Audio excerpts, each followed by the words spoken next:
Kaboom! Kaboom! Kaboom! Kaboom! Borderlands 2, the most renowned game of the franchise with the best story, best loot, best characters, best DLC, best villain. It isn't hard to find a reason to love this game, even if you just love hearing Damian Clark bitch about the pretzels he was eating in the recording booth. Hey, how did pretzels suck? My first experience with the game was on PS3 when my brother picked up a 2K game collection with Borderlands 2, Spec Ops: The Line, and Mafia 2. I never really got past Captain Flint on PS3 because I was like 9 and had no idea how RPGs worked. As I said in my Borderlands 1 video, I did end up picking Borderlands 2 alongside 1 on Steam, and not to repeat myself, but I could not run it for shit. There are no more weapon proficiencies, and you can now move and fight for your life. I did, however, beat the game by the grace of God and a random person online that used cheats to insta-kill the destroyer and give me, alongside everyone else in the lobby, legendary guns that we did not deserve whatsoever. Once I picked up the Handsome Collection on PS4, I did beat the game legitimately as Krieg, and then again as Axton on PC just for this video. Borderlands 2 is probably my most played Borderlands games across all platforms as well. Hell, I've even played it on VR, as mediocre as that version is. To start out this overview, I don't fucking know. Most of this video is just gonna be me gushing about how much I love this game. To start out, whatever this is, let's compare Borderlands 2 with its original, starting with the guns, and more specifically, how each manufacturer and rarity works. I'll try and keep this all short, as I spent way too much time on it in the last video. Vladoff and Dahl became a lot more unique to each other, with Vladoff having high rate of fire overall, and Dahl guns gaining burst fire when you zoom. Yes, even the sniper rifles, as stupid as that is. Jacobs is still focused on massive damage, and you can fire as fast as you can click with their shotguns and assault rifles and pistols. Hyperion guns get more accurate as you fire, Maliwan is exclusively elemental, Torg is exclusively explosive, Tediore weapons explode when you reload them, and Bandit replaces SNS with the massive mag sizes. Rarity also plays a much bigger part in a gun's overall quality. In Borderlands 1, I found a few legendary guns near the end of the game that were only a few levels behind the green to blue rarity guns I was using. But what I had equipped was just better in every way, so I basically just went the whole game without using a legendary weapon. In Borderlands 2, and by extension, the pre-sequel, any legendary you pick up could stay useful for a while, especially if you find a Vladoff Infinity, which does exactly what you think it would. I'd absolutely say that the gun improvements give Borderlands 2 a point over its predecessor. I am not going to continue with a point system.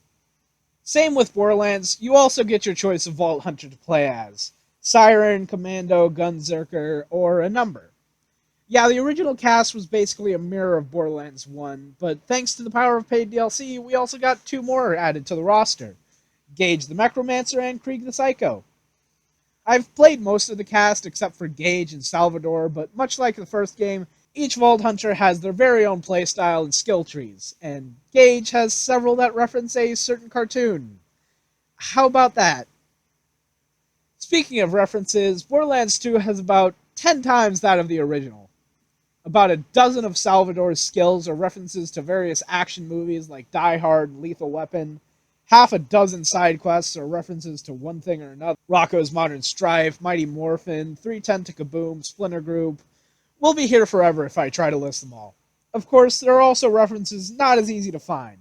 Specifically, the Minecraft Easter egg, where you can find a creeper and a badass creeper that have a chance to drop Minecraft skins for one of the playable characters. The area where Borderlands 2 just absolutely stomps the first game, however, is the story and voice acting. Instead of all the exposition and story being given to you via text and a quest log, where you have to actively open your menu to read it, it's all voiced by the characters. Yes, Borderlands 1 had voice acting and some echo logs and steel coming in every now and again, but it doesn't get you invested like Borderlands 2 does. Damian Clark has got to be the best example of all of this. There are a lot of videos that go into depth of why he does such an amazing job as Handsome Jack, but to put it simply, his performance and Anthony Burch's writing work is what makes this the most beloved Borderlands game. The delivery of every line he says is just superb and brings the sociopath with a hero complex to life. He's dead. That is a heartbreaker. But you got something in common with him now, at least. I love all of the Borderlands games. 1, 2, pre-sequel, and even 3 despite its lesser story without Anthony Burch. However, 2 will always be my first and my favorite.